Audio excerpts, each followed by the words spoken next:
ভারত কি কিনবে তা ঠিক করে দেবে আমেরিকা। কি দামে কি কি জিনিস আমেরিকা বিক্রি করবে তাও ঠিক করে দেবে আমেরিকাই। ভারত চীন সীমান্তের অস্থিরতা নিয়ে আমেরিকার প্রেসিডেন্ট নাকি অস্থির, জানাচ্ছেন ভারতের প্রধানমন্ত্রীকে পাশে দাঁড় করিয়ে রেখেই। এ বিষয়ে তিনি নাক গলাতে চান। তবে বাংলাদেশের বিষয়ে ডোনাল্ড ট্রাম্প বলতে বলেন মোদীকেই, আর সেই সঙ্গে স্পষ্ট করে দেন আমেরিকার আগের রাষ্ট্রপতি বাইডেন সেখানে কোনো নাক গলাননি, মানে ডিপ স্টেট তত্ত্ব খারিজ। মোদীকে নিয়ে হালকা চালে বলেন উনি 100 বছর ধরে বাংলাদেশ নিয়ে কাজ করছেন বলে তিনি পড়েছেন, আর ট্রাম্পের ডিপ স্টেট তত্ত্ব খারিজ করায় একেবারে চুপসে গেছে এতদিন ধরে এই নিয়ে ঢাক পেটানো গদি মিডিয়া। এসবই বিচিত্র ব্যাপার। মোদীকে ফাঁসানোর জন্য এটাও কি ট্রাম্পের চাল, নাকি এটাও মোদীর কূটনৈতিক ব্যর্থতা? এর মধ্যে আবার মোহাম্মদ ইউনূসের সঙ্গে কথা হয়েছে ইলন মাস্কের। মাস্ককে স্টারলিংকের ইন্টারনেট পরিষেবা বাংলাদেশে চালু করতে বলেছেন ইউনূস। তবে ডোনাল্ড ট্রাম্পের পাল্টা শুল্কের চাপ কিন্তু অত্যন্ত সিরিয়াস বিষয়।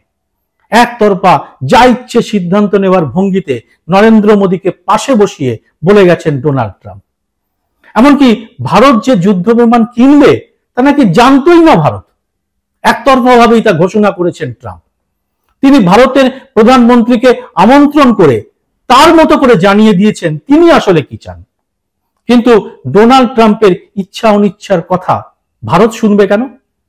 সমাজ মাধ্যমে কথা উঠেছে ভারতের প্রাক্তন প্রধানমন্ত্রী ইন্দিরা গান্ধীর। তিনি তার সময় আমেরিকার চাপে পাল্টা কি করেছিলেন, আর এখন কি করছেন আমাদের বিশ্বগুরু, যার ভয় নাকি কাঁপে অন্য দেশ। কারো নাকি লাল চোখ দেখানোর ক্ষমতা নেই ভারতকে। তাহলে ডোনাল্ড ট্রাম্পের কথাই শেষ কথা কেন? প্রধানমন্ত্রী নরেন্দ্র মোদীর কথা শেষ কথা নয় কেন? ভারত যা কিনবে তা ঠিক করে দেবে আমেরিকা। রীতিমতো লক্ষ কোটি টাকা খরচ করে ভারতকে কিনতে হবে নানা রকম ট্যাঙ্ক, সাঁজোয়া গাড়ি, যুদ্ধ বিমান, নানা রকম যুদ্ধাস্ত্র, যা ভারতের কি খুব দরকার না নিতান্ত অপ্রয়োজনীয়। যেমন ধরুন আমাদের এখানে এখনই রয়েছে সুখোই আর রাফাল যুদ্ধ বিমান, আবার কিনতে হবে আমেরিকার F-35। দরকার আছে কি? আর উল্টো দিকে আমেরিকা যা পাবে তার কোনো সীমা নেই। তারা পাবে নানা পণ্যের উপর থেকে শুল্ক কমে যাওয়ার সুবিধে। এলন মাস্কের টেসলা বা হার্লে ডেভিডসনের মতো মোটর বাইক সহ প্রায় 20টি পণ্যে এর মধ্যেই শুল্ক ছাড় দেওয়া হয়েছে এই বাজেটেই, আরো দেওয়া হবে। এইসব গুরুত্বপূর্ণ বিষয় নিয়ে আজকের এই এপিসোড। জানাবো মোদি ট্রাম্পের বৈঠকের পর কি কি ক্ষেত্রে লোকসান হতে বসেছে ভারতের, আর সঙ্গে রাখবো কি করে নানা ভুল তথ্য দিয়ে মানুষকে বোকা বানানোর চেষ্টা করে চলেছে এদেশের মেইন স্ট্রিম মিডিয়া। আর সবশেষে আনবো বাংলাদেশ প্রসঙ্গ, কারণ এটি এখন দক্ষিণ এশিয়ার রাজনীতিতে অত্যন্ত গুরুত্বপূর্ণ বিষয়। ভিডিওটি শেষ পর্যন্ত দেখে ভালো লাগলে লাইক দেওয়ার মতো ছোট্ট কাজটি করতে ভুলবেন না, কারণ তাহলেই এই ভিডিওটি আরো মানুষের কাছে তুলে ধরবে YouTube.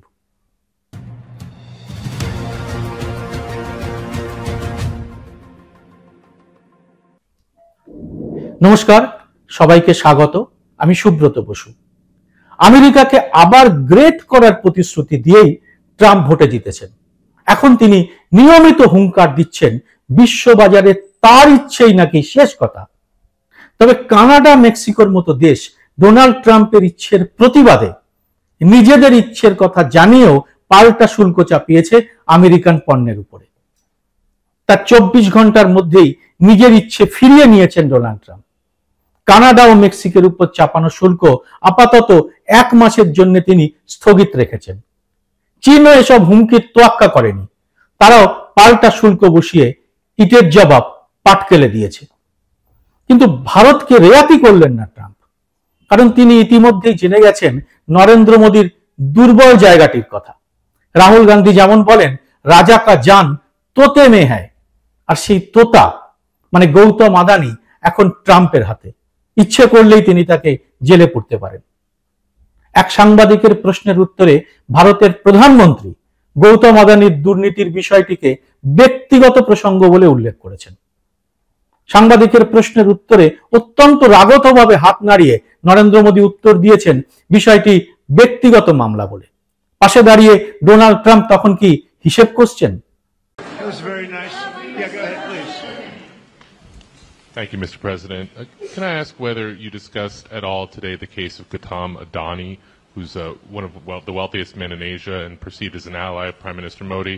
Prime Minister Modi, have you asked the President to take action on that case? Thank you. पहली बात है, भारत एक लोकतांत्रिक देश है और हमारे संस्कार, हमारी संस्कृति वसुधैव कुटुंबकम की है। हम पूरे विश्व को अपना एक परिवार मानते हैं। हर भारतीय को मैं अपना मानता हूं। दूसरी बात है, ऐसे व्यक्तिगत मामलों के लिए दो देश के मुखिया न मिलते हैं, न बैठते हैं, न बात करते हैं।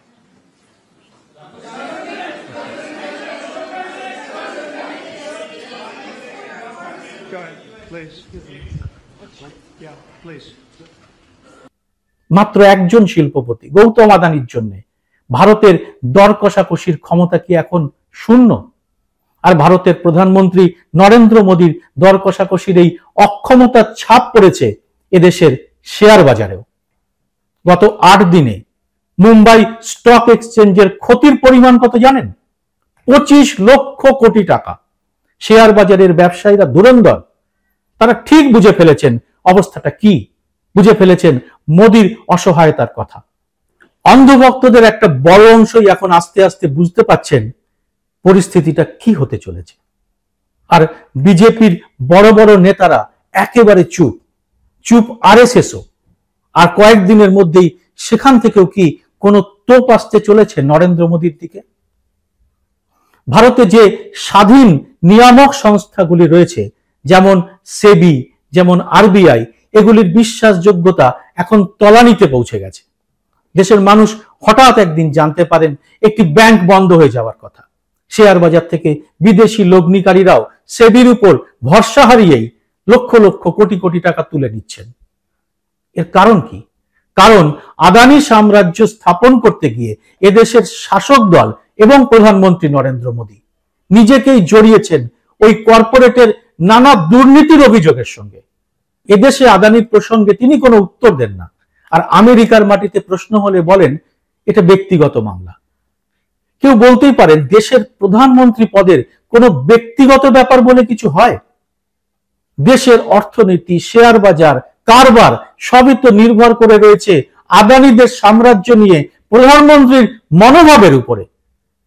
যে সাম্রাজ্য আদানিরা গড়ে তুলেছে তার আমলেই গৌতম আদানির সংস্থায় যারা বিনিয়োগ করেছেন তাদের বড় অংশই তো এ দেশের নাগরিক, তার ভোটার, অনেকেই আবার তার অন্ধভক্ত। তাদের স্বার্থ দেখতে হবে না প্রধানমন্ত্রীকে? ব্যক্তিগত বিষয় বলে এই অনিয়মের অভিযোগকে ধামাচাপা দেওয়া যাবে? গত 10.5 বছর প্রধানমন্ত্রী নরেন্দ্র মোদীর সফর এই অনিয়মকে সঙ্গী করি। আর এই সময় নানান তথ্য গোপন করে গেছে মোদী সরকার। এই বিষ বৃক্ষের ফল এখন হাতে নাতে টের পাচ্ছেন এদেশের মানুষ।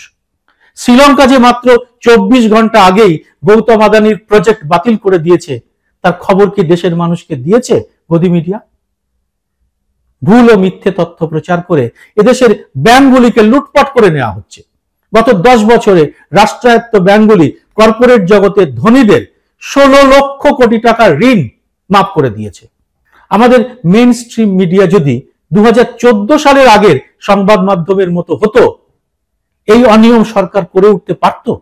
মাত্র 2 দিন আগেই মহারাষ্ট্রের নিউ ইন্ডিয়া কোঅপারেটিভ ব্যাংকের কাজকর্ম 6 মাসের জন্য স্থগিত রাখার কথা ঘোষণা করেছে রিজার্ভ ব্যাংক অফ ইন্ডিয়া।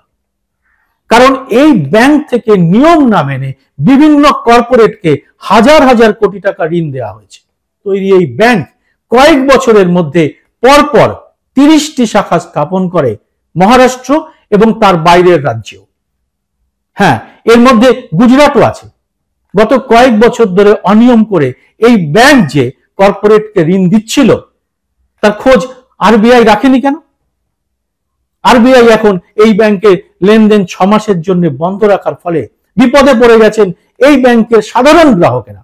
আপনি ভাবুন, আপনি যে ব্যাংকে টাকা রেখেছেন সেই ব্যাংক থেকে আগামী 6 মাস কোনো টাকা তুলতে পারবেন না। 6 মাস পরেও যে পারবেন তার কোনো গ্যারান্টি নেই। নিজের কথা ভাবলে গায়ে কাঁটা দিতেই পারে। একেবারে ঘরের কাছে এমন বিপদ, অথচ এর খোঁজ কিন্তু এদেশের সংবাদ মাধ্যম রাখে না।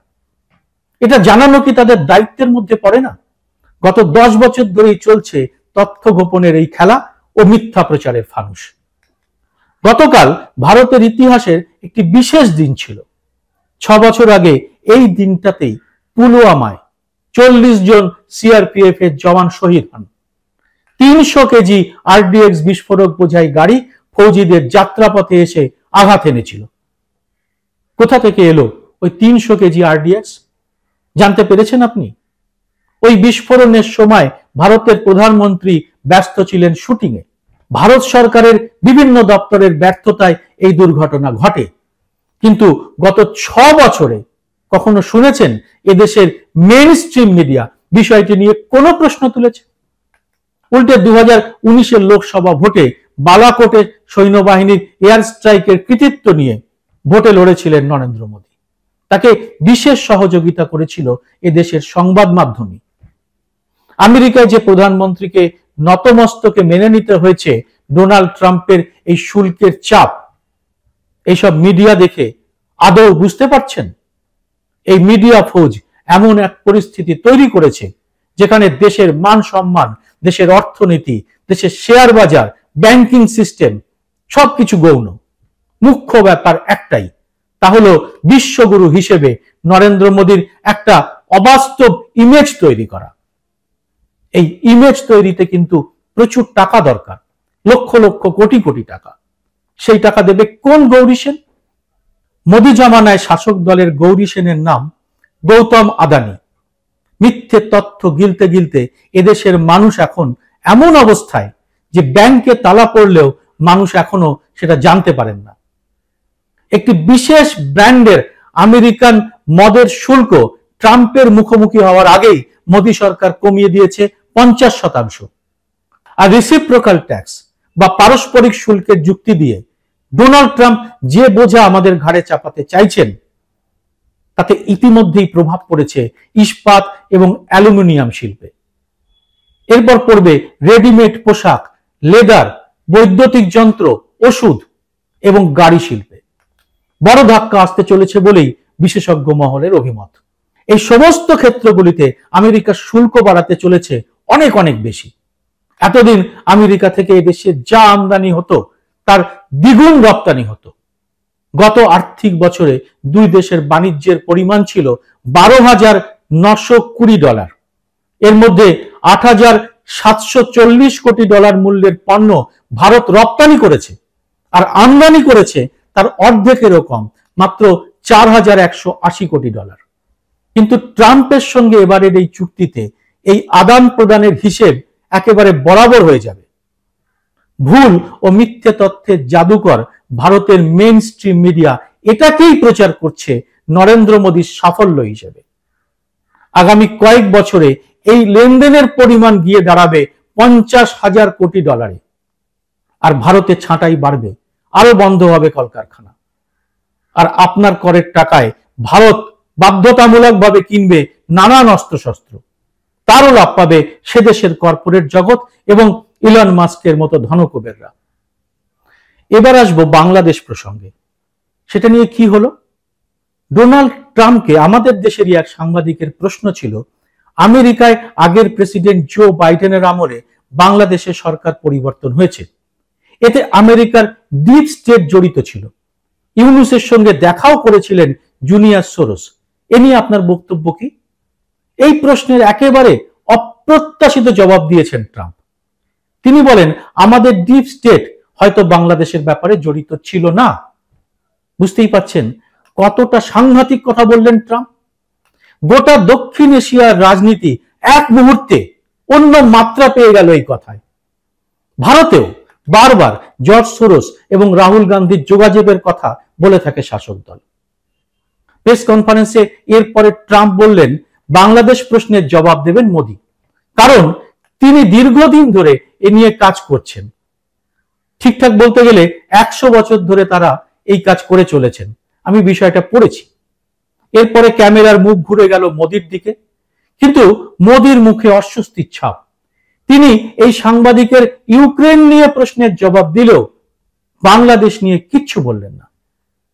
কেন ট্রাম্প 100 বছরের কথা তুললেন? কেন এ নিয়ে কিছু বললেন না মোদি?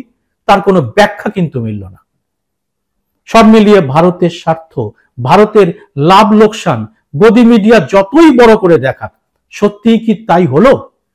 নাকি ফের তৈরি করা হচ্ছে একটা মিথ্যার ফানুস, যা ফাটতে খুব বেশি সময় লাগবে না? এর জবাব কমেন্ট বক্সে অবশ্যই জানাবেন আপনারা। ভিডিওটি ভালো লাগলে লাইক ও শেয়ার করবেন সবার কাছে, কারণ ইউটিউবের অ্যালগোরিদম এইসব ভিডিও সবার কাছে তুলে ধরে না। আর সেই জন্য চ্যানেলটি সাবস্ক্রাইব করে নোটিফিকেশন বেলটি চালু করে রাখতে ভুলবেন না। আর অ্যালগোরিদমের চক্কর থেকে মুক্তি পেতে এবং স্বাধীন সাংবাদিকতার পাশে থাকতে মাসে মাত্র 29 টাকা দিয়ে চ্যানেলের মেম্বারশিপ নিতে পারেন। এতে আমার সব ভিডিওই আপনার কাছে সবার আগে পৌঁছে যাবে। জয় হিন্দ, সত্যমেব জয়তে।